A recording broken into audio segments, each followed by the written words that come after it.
And Footscray is still on top of the table, a game clear of Geelong and St Kilda, both on 36 points, and grouped pretty close together within 2 points of each other, Collingwood, West Coast and Carlton, but one game now outside the 5. Fitzroy on 28 points, likewise Hawthorn, Essendon, 2 games outside the top 6 rather. Scott Palmer still to come on the AFL today. Back. Well, Scotty, let's start first of all with the situation with Tony Lockett. He only played a half today, still got 7 goals. What's the problem? Well, there was a big scare down there when he came out at half-time and sat on the interchange bench. Everyone went scurrying to find out what was wrong with Tony. They told us tonight that it was only a precautionary measure. He's got a strained hamstring at the top of the leg.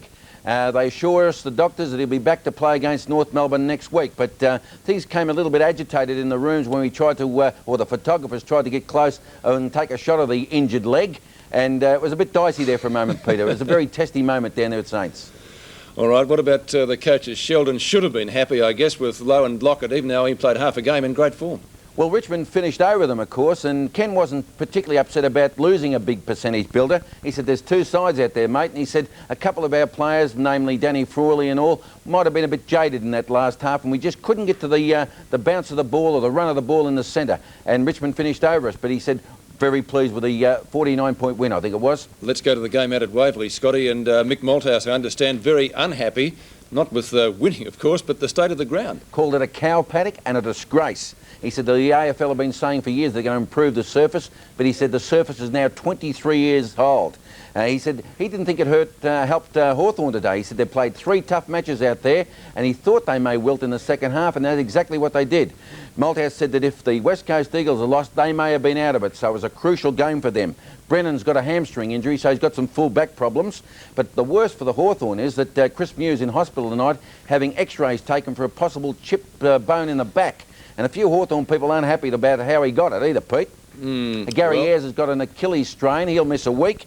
But Alan Joyce said he was pleased with the endeavour of the Hawks, but the inaccuracy killed him in front of goal. Well, Fitzroy supporters, I guess, pretty happy tonight. Does Shaw think they can make the 6? We asked him that. He said, now listen, he said, if we can win 50% of our games and there's 10 left, if we win 5, we'll probably finish with 12. That may not be enough, he said, so we have to do a lot better from now on. But he praised the work of Paul Roos tonight. He said he's taken a step up in class as a leader, and he now sort of classes him in the same sort of category as Anthony Danaher, or Terry Danaher, and Simon Madden when he was at Essendon.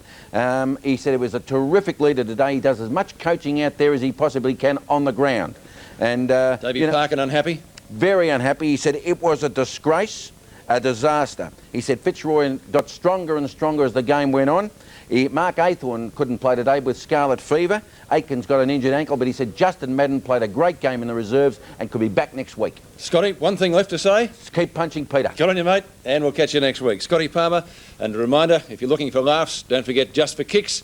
You can get it now at all good newsagents and bookstores. I thoroughly recommend it for your footy library. And don't forget tomorrow, Sportsworld plus a triple header. Sydney-Geelong, live from 2 o'clock. And then we have Collingwood and Footscray, the highlights at 4:45, and then live, the game over at Football Park between Adelaide and Essendon. So a magnificent day of sport on 7, as I said, beginning with Sportsworld at 9 o'clock. Sydney-Geelong, a big test for the Cats going up there. Sydney always hard at home, and the Cats have struggled there in years past. Of course, they should win. Collingwood and Footscray should be a beauty at the MCG. And don't forget a special time for that replay, 4:45 tomorrow afternoon. So plenty of footy on what I'm sure is not going to be a very warm day in Melbourne tomorrow. Hope you've enjoyed our coverage today. Catch you next week. This has been another 7 Sport production, the network of the 1990.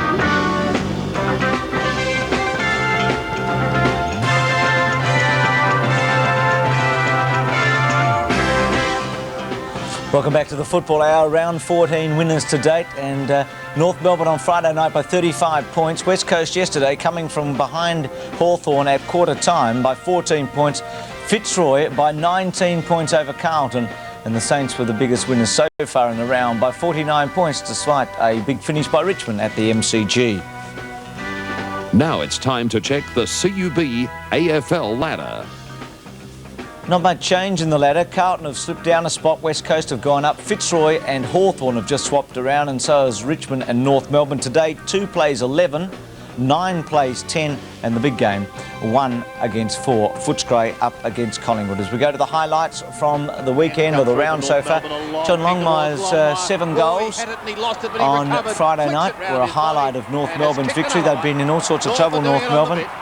5 consecutive losses, and Longmire's starting to gather some momentum his season. There's Troy Clark, very badly bloodied there for the moment. Longmire kicked there by Dwyer, certainly accidentally. Now watch Gastev knock this one away straight to Spargo.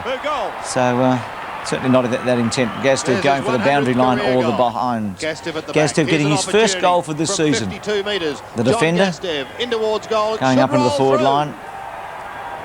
And it was pretty easy for North Melbourne because Allison over the top hit a Crocker and through for goal. Brisbane finished pretty well, but North set it up in the first quarter and then again in the third quarter. Here's the Chris Mew incident. Scotty Palmer may have something to say about that a little later. Mew's been dogged by injuries, particularly this year. Now, this Clappe was a very good performer yesterday for West Coast in his debut, almost taking a spectacular mark and then turning around and kicking a goal. Now, was this a free kick? White being held on to, and Dunstall coming up to get one of his 6 goals for the day.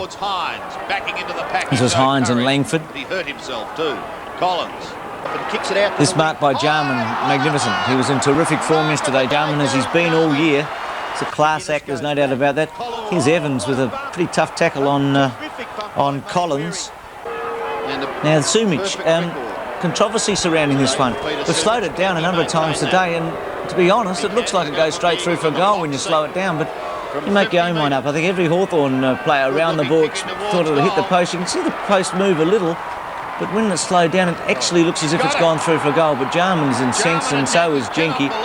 They don't believe that that in fact was a goal. But well, Jenke getting pretty close there to intimidation, you feel at the end.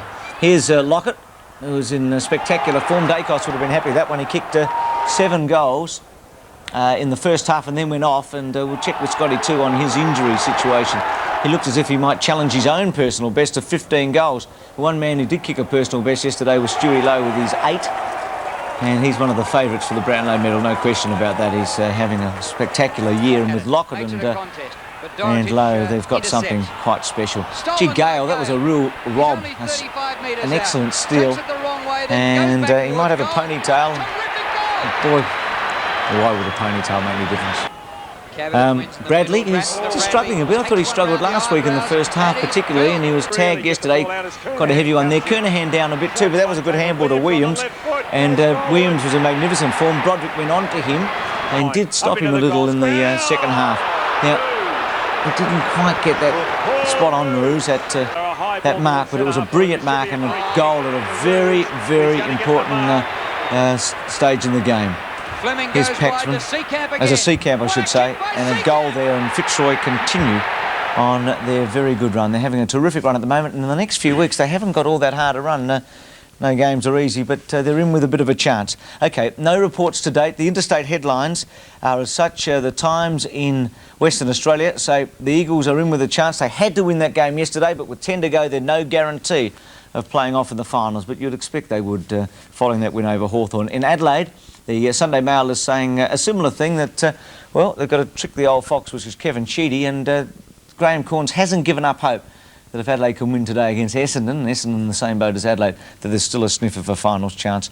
And the Sunday Herald Sun is, well, quoting Mickey Malthouse from yesterday, who referred to Waverley Park as a cow paddock after the conditions of the ground. Speaking of the Sunday Herald Sun, Scotty Palmer's joined us this morning. Good morning, Brucey. What's the latest with Chris Mew, Scott? Well, very upset he is, and is at home. He didn't have the x-rays last night, but he's feeling very, very crook this morning. X-rays will be taken on his back this week. It does look like he's chipped a bone in his back, and he could be out for some weeks. Hawthorn sort of aren't happy about it. They feel that it was a bad loss for them yesterday, losing him at that particular stage, and he's feeling very, very sore. And of course, they've got more problems on their plate with Gary Ayres, who apparently has been carrying an Achilles strain for several weeks now and sort of battling through it. It got so bad yesterday that they had to declare that it was an injury, and he'll be missing too. So their ranks are getting a little bit thin out there at Glenferrie Oval. Gee, Mew and Ayres between them have played in a lot of premierships. But there's a real story out of A little bit of a Hawthorn as bombshell for Sportsworld today. Hawthorn told us today that Chris Whitman had resigned from the club. He didn't appear at Waverley yesterday. Actually, he went into the Hawthorn management on Friday afternoon, apparently, and told them that he was unavailable to play with the seconds. Of course, he is a senior player with a good record, 2 premierships under his belt, Bruce. And it's a shock to the Hawks at this stage of the year. And I should imagine there'll be a lot of talking going on at Glenferrie Oval over the next week to try and persuade him to get back. But at this stage, he's resigned as a Hawthorn player. A very big shock. Yeah, big story there, Scotty. Now, Tony Lockett, do you think he'll play this week? Because in the past, the Saints have been pretty confident he'd play, and he hasn't been able to front up. That's right. I was at the ground yesterday, and we all was very surprised when he sat on the interchange bench at half-time, didn't come back. There was a slight limp. They say it's a slight hamstring high on the leg. You can never really tell because they do keep Tony's injuries a closely guarded secret down there at Moorabbin. But obviously something's wrong. So let's hope he can get right because we don't not only need him for St Kilda but Victoria in a week or two as well. Now, what's this about umpires and videos and an extra umpire? What's going on there? They're keeping secret videos down at AFL House about free kicks that occur in the forward line, Bruce, where the umpire is not on duty. And this is all to do with gathering evidence towards their big lobbying campaign to get a third umpire into the field next year. Apparently there's been a lot of sort of segments looked at and pinpointed, and all this is going to be given to the league at the end of the year. So I think 3 umpires is on its way, mate. OK, St Kilda, what's happening with Moorabbin? Yes, they meet on Monday night, the St Kilda Council, to look at that big $40 million project down there. I think it'll be nay, Your Honour, at the vote.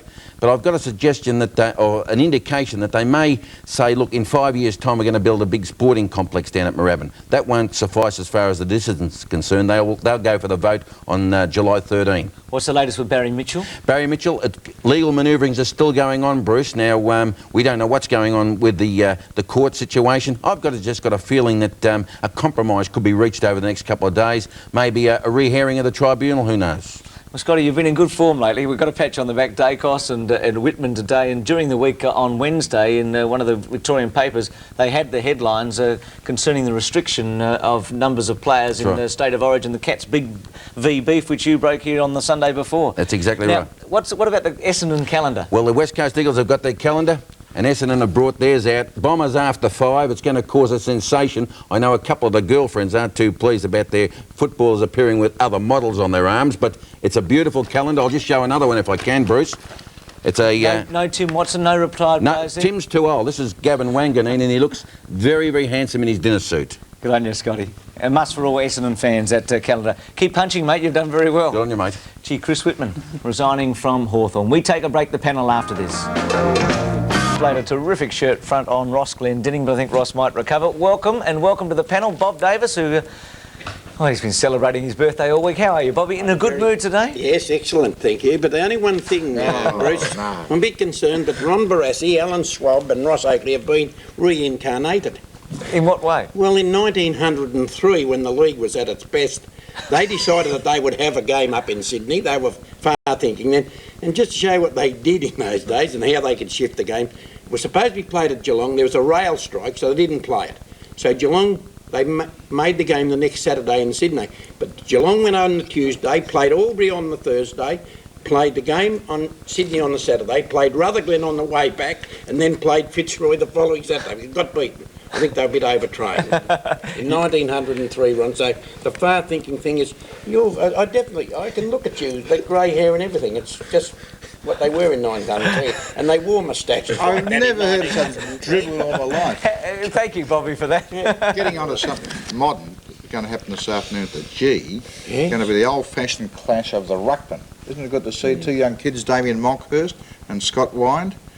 Footscray versus Collingwood. It is often with a line across the centre, so they can't hit one another. Right? It's really these days that we have to see a much anticipated ruck clash, and I reckon we've got one today. Now, Ron, you don't know this, but you've figured prominently in the most famous newspaper in the world this week, the London Times. There's an article there, Simon Barnes has written it, who's one of their top journalists, who talks about Robert Zabika from Western Australia, who couldn't play cricket, so he decided to play soccer. And it quotes and says, Australians will never believe footy is anything but wet. Ron Barassi, coach of the great sport of Australian no-rules football, once remarked in London that soccer was okay, but the problem was it's not a bodily contact sport. The thing I found very interesting was that he said the game was great, not you, Ron. And how do you spell great? Yeah. I want to know. G-R-A-T-E, like in the fire. Right? So, Ron, you are still making headlines around the world. That was in the London Times this week. That's unbelievable. Yeah. Wasn't that nice about the no rules? That's just about correct. It cost me £10,000 to get put in. Robbo, you're not in the London Times this week, but yesterday, Hawthorn and West Coast? Well, I think you've got to give all credit to West Coast. They looked down the barrel at quarter time, 4-6 to 1 goal, and then for 3 quarters they just showed tremendous determination and perseverance. They were led very well in the middle by Kemp and Turley. Mainwaring was very good. And after last week, when they lost the game in the last kick of the day, I think that they can probably have a real good look at the remainder of the season. Yeah, it's a good win for them, Tim. You were also at that game yesterday. Hawthorn had just 3 goal kickers yesterday. It's not a good sign, is it? No, it's not a good sign. And I said last week after the game that Hudson, who's so sadly out of form, he actually got dropped before the game this week, but you know, he kicked a lot of goals last year. They are lacking other players to kick goals with Paul Deere out of the side. And Brereton, of course. And Brereton too. Because the Brereton-Dunstall combination was probably what Lowe and Lockett is at this very minute when they're both playing, to have 2 key forwards like that. Ross, you were at Princes Park. Did Carlton look home before that sensational ruse mark and goal, which must have lifted Fitzroy? Yeah, well, the third quarter, Bruce, you would have thought that Carlton would go on with it, but Fitzroy showed great spirit, and a few of the guys who'd been down early or for 3 quarters came up and kicked a couple of goals and just got them going, and ruse was the catalyst, no doubt. Let's have your votes, Ross, from that game. Well, it's going to be interesting giving these votes because there are a number of players who I thought could have featured, but I gave top votes to a player who I thought did very well all day on Gleeson, whilst Gleeson kicked 3 goals, and during the commentary I thought Gleeson had the better by about half time, but Jimmy Wine was just outstanding all day with his work rate and bottom of packs, and really dished it out very well. Williams is a player I think who people expect so much of, and when he does play a good game, people say it wasn't his best game, but the number of touches he had and the quality of them I thought was very good, given that he had great pressure from Broderick, who also played well, but Williams under pressure I thought was very good. And Ryan Welsh, who kicked 6 goals in 3 quarters, was the only outstanding forward, and I thought under difficult circumstances did very well. As a player there, Sholey went off the ground early, had troubles, and Bradley particularly, who got a couple of heavy knocks during the game, was well held by Gale in that first quarter. And in the second quarter he tried to break free, then copped a couple of very heavy knocks. It didn't feature in the game very much at all later on.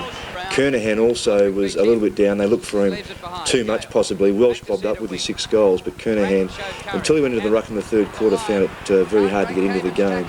And then Fitzroy, all around the ground I thought were very consistent, and full marks to him I think, given they'd had 2 very heavy losses the previous 2 weeks, did very, very well. Would Kernahan be out of touch, or is he being marked? Not out, no, just marked very well, Bob. It wasn't so much he was out of touch. In fact, when he went onto the ball in the third quarter, he got them going again. But just some of the delivery, Bob, they were just a bit too obvious, and it made it a bit easier for the Fitzroy backs, Caven, to come through and score. Mate, young Wine, it appears to me to have improved his disposal skills. Yes, that's an area that I thought, yes, I thought that he and Gleeson had a great duel. Both had a number of touches. Gleeson's faded a bit, but Jimmy Wine's disposal was much better. Got the ball in difficult circumstances, Ron, and then fed it off to effect, which I thought was the reason why he deserved top votes. Ross, last week Fitzroy, I was a little bit critical of the way they kept looking for Paul Roos, although he wasn't in the best position. It was almost just the players instructed to give the ball to him. Well, I think they've fallen for that trap quite often, Tim. In fact, the last few weeks, the times they have seen, they've got Roos starting at centre half back, then he drifts up the ground. They have Stevens or Paxman fill in for him at centre half back. But when he went to centre half forward in the third quarter, he took some strong marks, kicked some goals, and was a very good reason why they went on and won the game. Ross, Robert Shaw has been quoted in the press as saying that the media don't give the Lions enough credit for their performances so far. Do you feel that they may have enough wins to make the finals? Can they go any further maybe? Well, they're saying that, he's suggesting that perhaps in the next 10 games, 50-50, they get another 5 out of that. They finish up with 12 wins, which may be enough, but I think they'll win more games than that. I think their next games are, they have Melbourne, Sydney, Essendon, and then Brisbane at home, and then Adelaide. So I think they are a very good chance to finish up there. Well, they could make the finals. Oh, definitely. From there, you lift a notch once you make the finals. Yes, and if they get Lynch and Osborne back, Osborne particularly in the forward line, Lynch to cover goal-to-goal line on the spine, I think they'll be an even better side. I think on the Roos thing, he's been such an clearly the outstanding player along with Pert, I guess, at Fitzroy for many years. I mean, he would just have to look at a player and he'd get the ball, and that's sometimes a problem. Well, that's what Tim's saying, that there are times when they do look for him too much. But what I'm saying is that mightn't be an instruction. It might be just... I know, but he also demands the ball very much. Exactly. I mean, there was a fellow, Brian Peake, when he played in Perth, was very similar, and he got the ball sometimes when he shouldn't have. They'd go almost backwards to him, and that caused problems. Yeah. But I think they're working that out quite well with Roos. And if he stays at centre-half forward, they've got people who can fill in at centre-half back like Paxman or Stevens. Ron, you were a great coach of football. Would you have said at any stage that you were looking at winning 50% of the rest of your games publicly? I mean, like Robert Shaw did yesterday? No. I would have. If I'd said anything, I wouldn't have said that, because that's. I reckon you should be able to win more. It's an interesting one, though, because remember Terry Wheeler's been publicly criticised at the beginning of the year with the Foster's Cup. But it doesn't matter what you say, you'll be publicly criticised. I guess so. And Terry also, I think, said earlier in the year, we're looking for 16 wins, didn't he, with Footscray, and now they're on track for that. So it is an interesting one. I mean, isn't it better to be truthful? Isn't it better to be truthful? It is a very honest approach. That's right. I mean, That's he's right. probably got to be very Rather cautious than have that he fellas doesn't like have... this who skid around and won't say it. The other thing is too, it's refreshing to have people who are truthful and don't worry about being admonished by...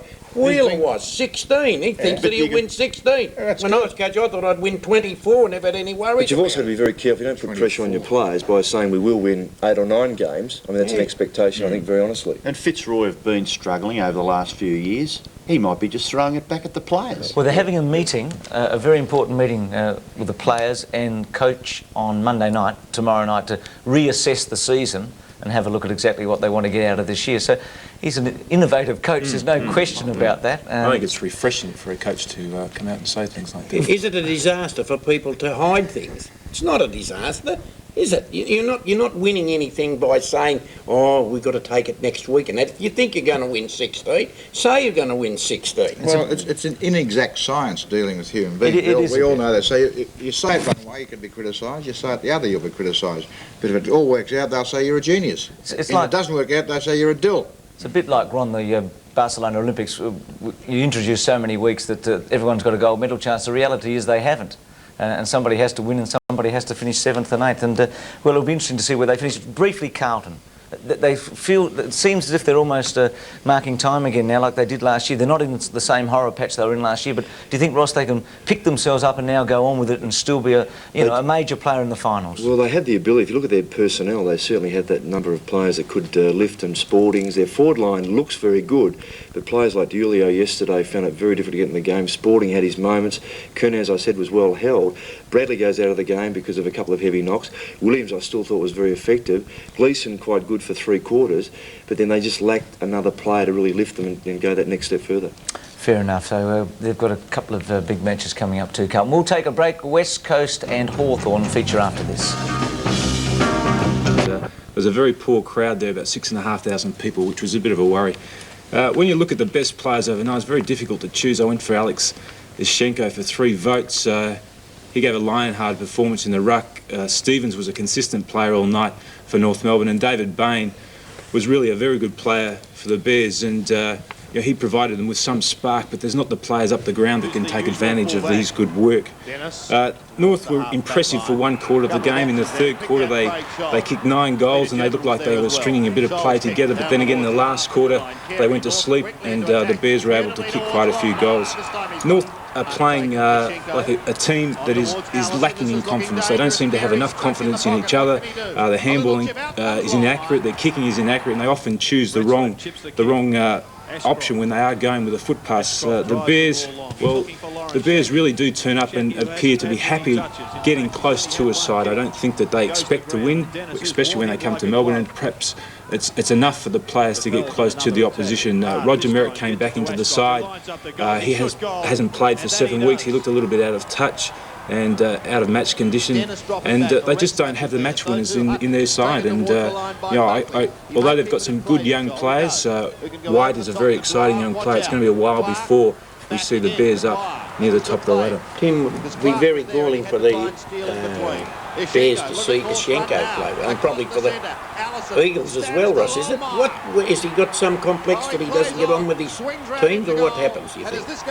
Well, I don't know much about Alex Koshenko, but it appears that he's put a lot of work in over the summer. Perhaps he hasn't been prepared to do that. The other thing, with a guy going to the Bears, perhaps they don't want to be there. Perhaps they don't want to be in a side that's losing week after week. And, they're happy to get out of there. And when they do, they get a new lease of life. Well, Tim, I think you hit it there. It's his work rate that's improved, Bob. The fact that he has trained so very, very hard and he's lost an enormous amount of weight and he's more mobile. Another player I was going to ask you about, Tim, Dean McRae, a player that North have expected a fair bit of.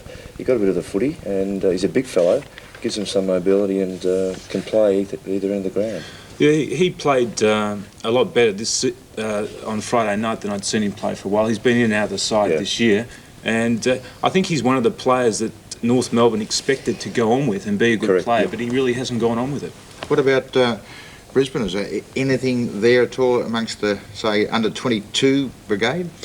Well, I think Hart's going to be a very good player. I think Ashcroft is a good player. White? White is a very exciting young player. He's just very green as a player. He has all the skills. He's 6'2". He can mark with the Giants in the game, but he just chooses the wrong option too often. But that's going to come with experience. Okay, thanks for that, Tim. And the panel, North going up one notch on the ladder after that win over Brisbane on Friday night. Robbo and Tim were both at the match yesterday at Waverley Park. Hawthorn could only manage 4 goals, 6 after quarter time after they kicked that score in the first quarter. In fact, Robbo, it was 10-8 to 4-6 after quarter time. Was that a true indication of West Coast's spirited fight back and Hawthorn's demise in the final 3 quarters? Well, they just couldn't break away, Bruce. The first quarter, I guess they would have been a bit frustrated getting only 4-6 from their efforts, and their efforts were quite good in the first term. Then the players seemed to get bogged down, and it was the West Coast, what we classify as midfielders, that did very, very well. Turley doesn't get a mention there in the votes. I thought Kemp was very, very good all day. Main Waring gets a lot of criticism from just bombing away, but gee, he gets the ball a lot, and he was terrific. And Dunstall, I gave 1 vote because he kicked 6 goals out of 8, and I thought that was tremendous, and he worked pretty hard at full forward as well. A couple of hand passes and a couple of shepherds. But Robbo, you said in the votes they got bogged down. Did you mean it literally, or you meant that, because there's been great criticism of the ground? Well, the ground was that way. I did have a brief chat with Scott McGuinness after the game, and he said it was quite heavy on both wings. I mean, compared to the MCG, which looked as though it was in excellent condition yesterday after a game on Friday night, Waverley certainly was tough to play football. I think there was a slight breeze that was perhaps a bit tricky. Tim, did you detect that? That it was, like, from where we sat, it looked okay, but then down at ground level it must have been very difficult. Well, then 3 games in a row, is that an excuse for them? That was mentioned also, that they've played, that was their 3rd game, but gee whiz, halfway through the footy season in 1992, I think the guys are fit enough, aren't they? And I think that Hawthorn would be much happier playing at Waverley than any other ground in the league. They want to be able to. They've built a side around the big open spaces of the Well, that's not a real criticism. There's a guy like Johnny Platten who, from a Hawthorn point of view, they would have been pleased with his performance, but Dwayne Lamb won't get too many credits, but he was on him all day. In other words, Platten's possessions were always under a bit of pressure. You've played the game yourself. A soft ground is very tiring, so if they do it 3 weeks in a row on a soft ground and on the Australian football's almost biggest arena, area-wise, why is it a legitimate thing? I'm not accepting that as an excuse, because the West Coast played last week. It's a reason for them tiring. But what about the West Coast? They played a tough, hard game last Sunday. On soft ground? It was an inch of rain fell before the game. It was pretty difficult.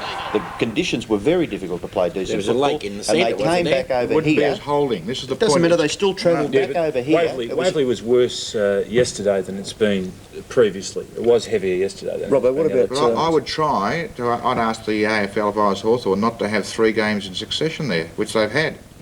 Robert, what about Paul Harding coming back into the side as a ruckman? How was his performance? Well, I thought he did very well. I've been an admirer of his over the period that he's played football, you know, at St Kilda, and now that he's back at, well, we started at Hawthorn, but he's just got a huge heart, and he makes it difficult for the opposition to break away, and I thought he did reasonably well when he came on the ground. One player yesterday that I must give credit to was Hart, David Hart. He came off the interchange bench and picked up about something like 25 possessions, and he was very good, and kicked the ball good too. Well, he's missed a lot of footy, and he's a very good kick, so and with his pace it makes a big difference. And on a heavy ground, they weren't getting good distances, and his was quite penetrating. Sumich, Robbo, because he's had a terrible time with injury and a bit of lack of form. Is he getting back? Yeah, not bad, I thought. What did you think, Kim? He struggled a little bit, but I thought it was all right. He kicked so straight. Had he not kicked, I think he only had about half a dozen kicks, but he kicked 5 goals. So confidence is such a big thing, isn't it? You know, I mean, yes. That game yesterday may do him the world of good, and it could be just another step towards finishing the season quite nicely for Peter Sumich. I think the bottom line for Hawthorn is that it was an important game, and they had a team almost buried and didn't go on with it. Now that's not the Hawks of old, and they haven't lost 3 matches in succession since 1981, but they have lost 3 out of their last 4 this season now, at this very minute. Bruce, you spoke about their goal-kicking potential. Another player that they missed badly yesterday was Tony Hall. Yes, well, you've got Hall, Brereton and Paul Deere out, 3 or 4 goals. and Hudson out of form. That's right. I mean, it's a horrible thought for Hawthorn fans, but they did lose to Brisbane in their premiership year. I think it was 89, and they've got to play them this week in Brisbane. They mightn't be over the line there. It's interesting, Bruce, that they play at Brisbane, Cardinia Park, and then 3 again in a row at Waverley. They do that. Okay, well, and it's going to be heavy in July, isn't it? And then at the MCG, so they've got, you know, their games aren't all that well spaced out, are they? Is anyone brave enough to put their hand up and say at this stage, this magnificent team will miss the finals in 1992? I'm not brave enough to say they'll miss the finals, but... stupid enough. No, I'm not stupid enough either, but I think that... Gee, there's a chance, right? The cracks are there, perhaps aren't they? The new players they're bringing in aren't quite up to it, obviously, yesterday, those new fellas. You've got to give them a bit more chance. But there are... Everyone would say that if you had Brereton and all those out, it's a third of your team. But the ones that are playing in the team aren't living up to their expectations at the moment, and they're getting a bit older. There is a very good chance that they will miss. It was only a week ago at Waverley that they blitzed Fitzroy. Correct. And we're talking about Fitzroy being potential finalists. So weeks are... very long time. You're talking about vying with Carlton and Fitzroy for that 6th spot at the moment. I mean, others might come up, it's doubtful, but I mean, surely we rate Hawthorn above those 2 sides. My word. With due respect to your old club and mine. My word. But they have to win the games to get there, Ron. It's not matter when they get there. It's just attitude week by week. Their attitude will be fantastic next week. They'll blitz Brisbane and away they go again. They'll definitely make the finals. They're a better side than Carlton are at the moment. And Bruce, I'm sure they'd be loving people to say that they won't get up there. That's the one thing I'm sure Alan Joyce would say, look, fellas, this is what they're saying. Let's get up there. But as Bob said, the cracks are there, so it's going to be fascinating in the next few weeks. We'll take a break. Richmond, St Kilda after this, and marks of the week. Low with 8. Ron, being at the game, everyone must have been wondering what was wrong with Big Tony after half-time. Yes, we saw him limping out to 3/4 time, and I don't think you'd limp with a twinge in a hamstring. You limp with a hamstring, that's for sure, but a twinge, I don't know about that. Did he limp just before half-time, Ron? I didn't notice. He kicked that... no, I don't know. I can't comment on it. I didn't see him limp on the ground. Well, that's what I mean. When in action. Yeah. And anyway, the last goal he had before half time. When are the votes going kick or big kick. Oh, big kick. Where are the votes here? Because I want to give 3 too low, which is pretty unusual when you think the guy only got 1 hand pass. He was well covered by Gale in the first quarter, and after that he went on a rampage, and he was the leading light after Big Lockett went off up and full forward and kicked 7 goals for the game. I gave him 3. McAdam, who was terrific, it was a little bit quiet in the second half, but the game was 1-4 St Kilda in the first half, and Harvey was pretty good all day, although he also tailed off a fraction in the last quarter. You robbed him of 1, Ron. He got 8. Hey, sorry about that. Thank you, Bob. You put up 10 fingers in. You can't count it, right? But St Kilda would be a little bit disappointed, I would feel, because they had a dead-set opportunity, a great opportunity at 3/4 time with a huge lead to go on and win by perhaps 18, 19, 20 goals and lift their percentage up more than they did. And I don't think the St Kilda hierarchy would be too happy with letting Richmond in. Richmond did improve in that last quarter, no question about that, but you don't let a team back into the game when you've got them under. Well, they did it against Sydney last week in a similar position. Remember Hawthorn at Moorabbin this year when they had them scun and just got home? So Ken Shilton apparently has been pretty savage when he's been asked about this, and he says he's been pretty happy with the way they've been going. So Well, I don't care what he is. I'm saying how he should be. I wouldn't like to see a coach, particularly if they're supposed to be hungry. I mean, St Kilda's supposed to be hungry for success. They've been starved of it for the last 20 years or 15. They're going along all right, Ron. I wouldn't be worried about them too much. They keep on winning. They're up in there. They're going to play in the finals. Well, they've got a good side. They should be in there. Do you honestly think, I mean, St Kilda, Bruce has mentioned about losing these tight games. Do you believe that they've got a team good enough to go all the way this year? Talent-wise, they have. I just get a bit worried about their experience in grand finals or finals, but they've got a very talented side. In fact, a very exciting side. They could be around for another 4 or 5 years and really thrill us footy fans to the back teeth. They're terrific to watch. You know that the fact that they've only played a couple of, or one big final last year, do you think these big games that they're playing this year against Collingwood and Hawthorn, is that similar maybe to finals? That'll all help, but it's not the same as a final, even if the crowd's the same. It's not quite the same. There's an extra pressure on, as you know, Robbo, from your experience. Right, Richmond a better side this year than they were last year? Oh, gee, not from what I've seen, but I really haven't seen them enough. Only a person who'd seen them every game last year, or most of the games last year, and this year could really accurately say that. I would think they're a smidge, but the trouble is, mate, like as we all know, a lot of other teams in the comp have gone up, so it's very much harder this year. But did they err in clearing away all that experience that they did at the end of last season? I mean, it's okay to have young players coming on, but you still need that experience within the makeup of a side, don't you? Well, the missing experience, I agree with that.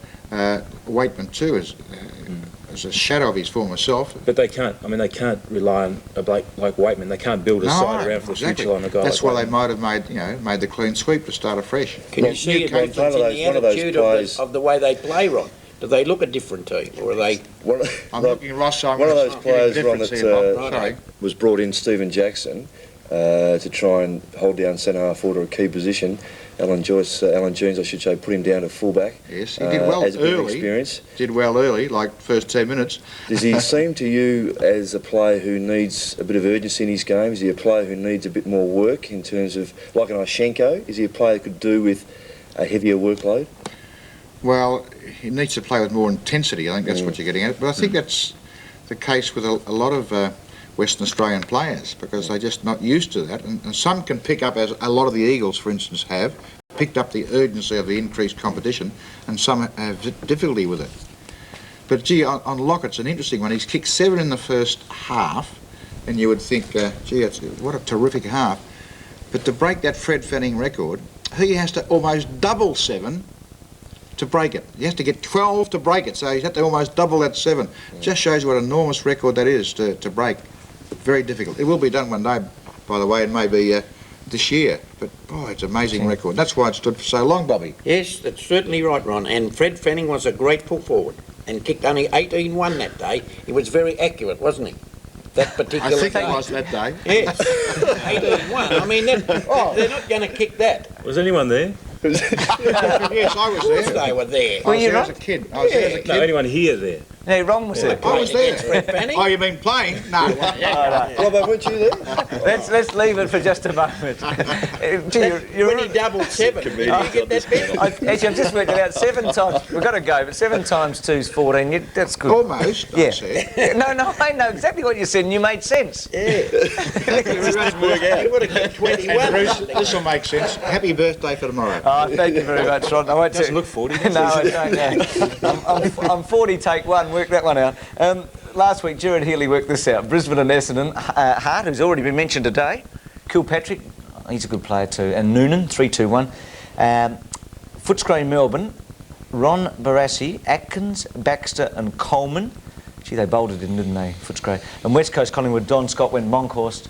Rowe, who was a real surprise packet with his goals in the low-scoring game, and Turley. OK, Marks of the Week coming up in just a sec with Ross and Tim as we look at progressive votes. Atkins in front of Lowe and Jarman. The Mark of the Week and the Mark of the Year are proudly brought to you by Mitsubishi Motors.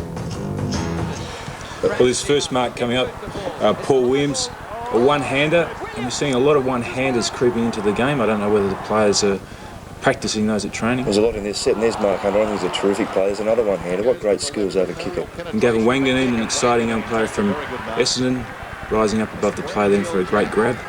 Todd Ridley, a fellow from Claremont in Perth. That's a great, skillful, clean grab. And Darren Jarman is having a wonderful season, spectacular leap over the top. Ryan Walsh from Carlton took a number of these marks yesterday. On the chest at that height, great skill and great mobility.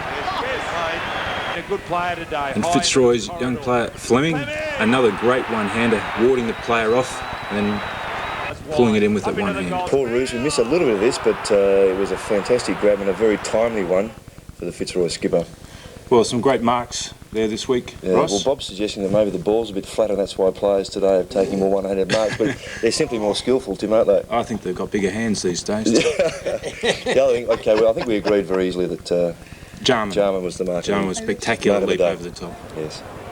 That height over his teammate Gary Ayres, whilst he just dropped it a smidge at the end, when you're coming down from that height, it's no wonder you let your hands go a little bit to save yourself. And gentlemen, he joins Cavan and Wanganeen, Roos, Dean and Wilden as some of the winners round by round in the Mark of the Year. Don't forget that book, Just for Kicks, some terrific gags in this book, and you can obtain that from newsagents and all good bookstores. A number of the 7 commentators and some of the real stars of the game have told their funniest stories in football. After this, the goals of the week. Brought to you by BP. BP, on the move. Long kick inside the 50. Well, the first goal is from Brad Rowe. Terrific evasion here, very determined running, and a fine kick. Well, I was quite pleased to see Don Scott give him 2 votes because he kicked 3. That was his second one, and he did play well, Brad Rowe. And here's Brian Royal, whose place in the side depends upon getting goals, and he's under smothering pressure, great concentration, beautiful goal. And Lawrence Shackey, this is a pretty good effort. He's got plenty of space, but he sizes up the situation very well, and from 50 metres, kicks a very nice goal at Carrara. He's got it. Now this is from David Bain. It's a very good effort, particularly hard to do this sort of thing, running flat out. It's an easy kick really for distance and angle, but flat out, not easy. Dean McRae does quite nicely here, nearly loses his balance, receives the hand pass back, and from about 40 metres gets the distance quite nicely, and Gerard Healy was pleased with that. Yes, well, Matt played here. I think he thinks he's out of the action, realises it's there, recovers well, regulation snap after that. I think this is an example of how Peter Sumic's confidence will increase with a couple more games under his belt, gathering that ball on the half volley and kicking it 35 to 40 metres. Lovely goal. A very good goal here by Peter Matera. Very unusual to see tackles by Collins and Ayres fail like it did there. And I think this is an example of the determination of Fitzroy that won out yesterday against Carlton. Have a look at Michael Gale here. Takes it the wrong way, then goes back. Very, very well done, and finished it off beautifully. And here's Marcus Seacamp. A pretty good effort here. Very good kick on the run. And if Tony Lockett has done his hamstring, maybe this stretch here could have had a lot to do with it. Well, yeah, well, it was Pele at his best there, wasn't it? Terrific stuff by Tony Lockett. But, yes, but we gave it a Gale. Well, you were the good judge this morning. You got in first. I agreed. But well, we gave it a go because such a lot of effort put into this goal. He's had contact. He's pushed people off. He's spun around. There he goes. Pushed the man off. Has the bounce. I mean, there's almost everything in that. And the kickers are pretty good as well. So what more could you want in goal, ball getting and goal getting? And his All-Australian dad would be thrilled. It looked outstanding, didn't it? Goals of the week, Gale joins Mensch, Kemp, Kickett, Dacos and Derek Kickett as some of the winners. Now, progressively, Dunstall's at 91, and you'd have to say the 150 if he stays fit is under threat for sure. Lockett's having a tremendous season despite his injury problems with 76. They're dominating, 91 and 76, and John Longmire's up to 44 in the progress. Bobby, we haven't got a lot of time, but what about the selections for the day? The biggest match is Footscray and Collingwood. I like Footscray to win there. I like Geelong to win in Sydney, and I think that Adelaide will beat Essendon over at Football Park. Ron, what about you? Yes, I think the Scraggers will be a very tight one, that, and Geelong. You can toss the other one up, right up in the air for mine. OK, well, you were right last week. You said there'd be an upset. You weren't too sure where it would come from. Collingwood beat West Coast. Yeah, I just felt it in my bones. What about you, Robbo, today? Oh, Collingwood in a close game. I think Geelong will win quite comfortably, and I feel Essendon can beat Adelaide over there. Well, Tim, if Essendon do win, they're in with a bit of a chance because they'll be right up there with Hawthorn and just behind Fitzroy. Well, I think Essendon win today. I think they're playing for their season today, and I think Footscray will be too good for Collingwood. I'm very impressed with Footscray this year, and I think that Geelong will be far too good for the Swans. Ross? Yeah, Geelong, Essendon and Footscray. Okay, Geelong, Essendon and Footscray from Ross Glendinning here. So it should be a tremendous match today at the MCG. Ron, I almost feel like you wanted to say something then. No, I'm looking forward to this. It's going to be a fantastic game. They've had a lot of big matches, Collingwood, in the last few weeks. It seems to be every week they're involved in a major game, isn't it?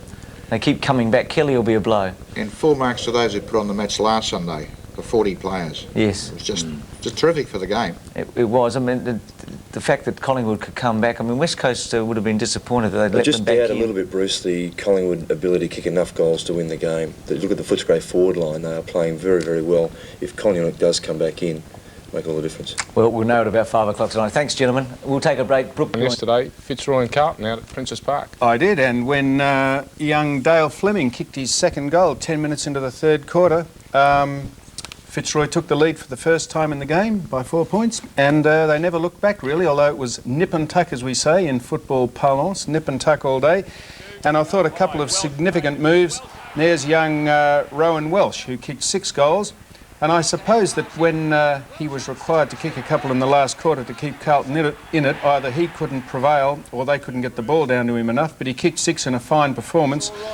But I thought a couple of match-winning moves, one by Fitzroy, both of them by Fitzroy. They put Roos down to centre-half forward, and I don't know about putting Sexton on him. I think that maybe Carlton erred a little by not sending Dorotich down. They made the switch late in the game, but all was gone then because Fitzroy went on and won by 19 points. Roos kicked a couple of goals in that third quarter on Sexton. By the time they made the switch, I think they'd really got their tails up, and a significant part of Fitzroy's win was the fact that Jim Wine, Lyon, Wheeldon, Broderick and Armstrong had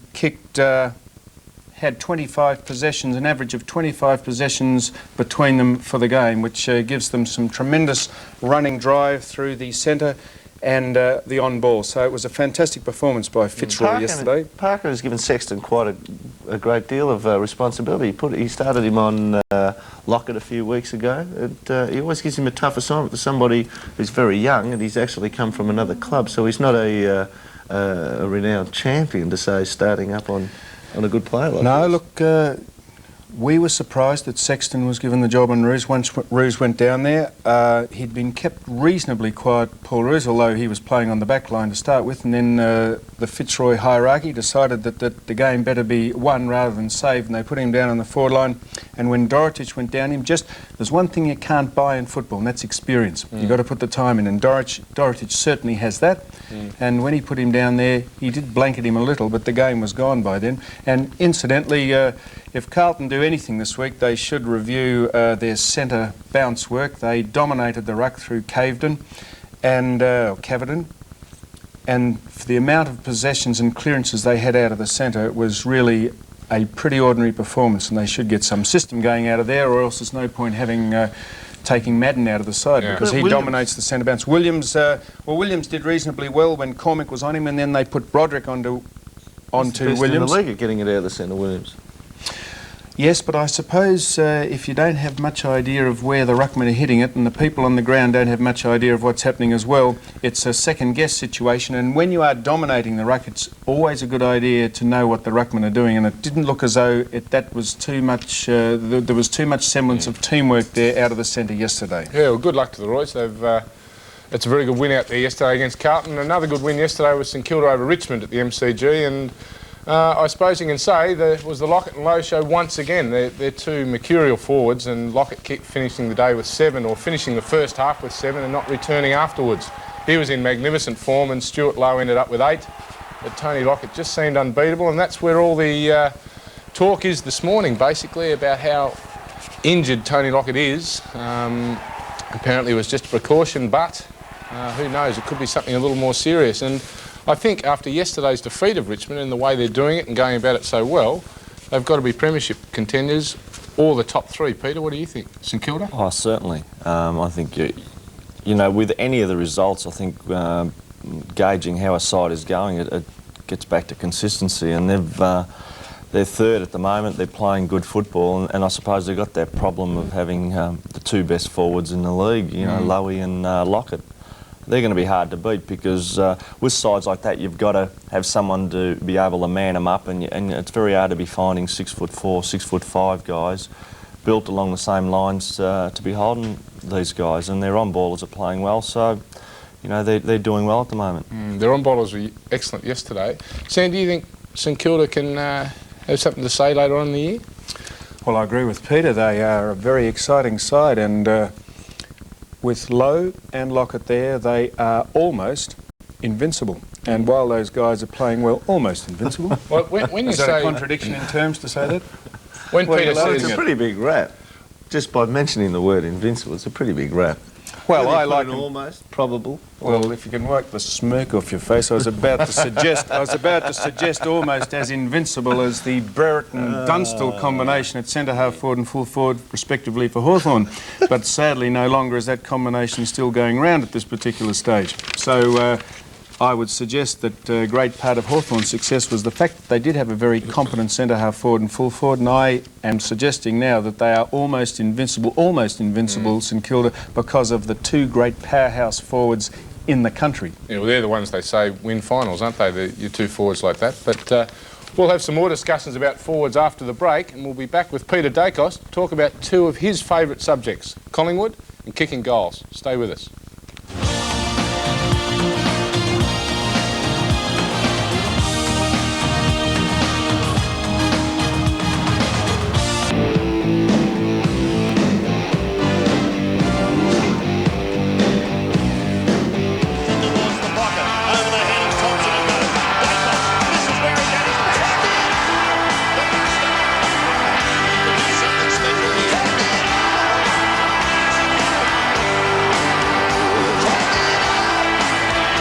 Doesn't matter how many times I see those goals, it still amazes me that Peter Dacos can kick them once in a while, let alone every week. Peter, you don't possibly practice those at training, do you? No, Simon, I think it basically gets down to, I mean, I get asked this all the time, and I think it basically gets down to a little bit of balance, I suppose. When I suppose you're executing the kick, I suppose it's like anything. You know, with a handballing, marking, you've got to be balanced when you're getting ready to do either of the skills, and I suppose more than anything, I think the balance helps me. Now, there's a fair bit has been said for the last couple of years about Collingwood's forward line. There's not, really those two key forwards or there all the time, and you're the real link man in there. That's Collingwood's forward line. Do you think that, or do you think you've got that support enough around in that forward line? Well, I suppose in any department on the ground, you'd like to be a hell of a lot stronger. You maybe have a centreman getting 30 possessions, you'd like him to be getting 35, 36. I think it's a natural thing. I think with our forward line, sure, we haven't got the Locketts, the Dunstalls or the Lowies, the Stonehams, so we've got to rely on the smaller guys. And these, it's very hard to pick up a top forward. We've got a few young kids coming up at the moment, Rocker, Mark Richardson, and we won a flag 2 years ago with the sort of setup we've got now. Our personnel has hardly changed, so I think that basically we've had success with the forward line we've had. Sure, we're not kicking the big scores, but the main thing is we're winning games, and we're up there at the moment, and hopefully, even last year was an indication where we rattled off 9 wins out of the last 11 games, so we're hoping we could possibly do the same with the way we're set up at the moment. Well, now, Peter, I hear what you say, but we can dramatise this even more by saying at this stage, Collingwood are 4th on the ladder and they've kicked 4 points more on the points for table than North Melbourne, who are 13th. You say you've got basically the same forward line. Who needs to fire down there? You won a flag in 90. Who needs to fire down there to get back to kicking reasonable scores? I mean, in my opinion, you haven't got any semblance of a forward line. You're trying to get into the finals on that basis. Well, I think that the argument is sure. I mean, you've got that argument, and you're right. But at the same time, we've got a pretty solid defence, and that's probably what props us up at the moment. We've probably had one of the least scores kicked against us, and But the way we're structured, I mean, we're still winning games, Sam. And the thing is that, I mean, we don't care whether we win them by 4 points, 10 points, you know, or 10 goals. I mean, as long as we get the 4 points. And we proved that last year where in the first half of the year we won 2.5 games out of 11 and then rallied at the end. At the moment we're getting by. It's being basically thrown around. We've got the McGuans popping up and kicking their 2s and 3s. Our on-ballers are probably getting, you know, 5 or 6 between them. Well, just let me ask you that then. You say you're throwing the forward line round. Would it be a good idea to, say, put Gavin Brown down there at full forward for a couple of weeks and get people used to the fact you've got one spearhead and see if he can do the job? Yeah, sure, but I think the beauty of having a whole heap of players playing well, and I think this is why we won a flag in 90. If you went back to the late 80s, we had possibly 2 players on ballers or 1 on ball that you could tag and then cut Collingwood out. The improvement has come where we've got 5 or 6 quality players now, sort of that basically you can't tag them all, and it allows our 2 or 3 top players to get away. And the same with the forward line. A lot of the sides, like the Lowies and Locketts, if they had a bad day during a final, they'd fall away. Hopefully we're trying to structure our side along a Hawthorn or a Geelong where that if a couple of guys have a bad day, well, we'll have someone that can come up and kick their 4 or 5 goals and then the rest is sort of bandied around. That's a good policy that you've got to have the hand which feeds the mouth. But one thing I want to ask you personally, you played in the centre of the ground this year and you also played on the forward line. When you get tagged, how do you perceive taggers and what's your best idea of how to get rid of them? Well, I've spoken to a lot of people about this, and no doubt it crops up a hell of a lot, but I think that there's... I find that when I'm being tagged, I sense that a guy is a lot more nervous when I'm closer into goal, because when you're playing up the ground, you can get a possession, but they're virtually right there, and you get the ball away. When you're playing a forward line, if you were to gain a possession, well, it's virtually a score. It's either a point or you're giving it off to someone that's going to be in range to kick a score, or you're kicking a goal yourself. But this year, you know, I've just found that I've just tended to probably concentrate more, I think, over the last few years, concentrate more. And even when, I suppose, on the forward line, you're having a bad day, if you're up the ground, you have a bad day, in the last quarter you may get 7 or 8 touches, but you've still had a bad day. On the forward line, you may have a bad day in the last quarter, you kick 4 goals and all of a sudden you've been a productive player. So I think it's just a matter of playing on the forward line and sort of at any time you could sort of bob up, and it's a matter of keeping your mind on the job. All right, thanks Peter for those. Now we need some tips from you on what's going to happen today. We've got Sydney Geelong today. Who do you think? Geelong. Easily Geelong. Geelong, yes. Adelaide and Essendon?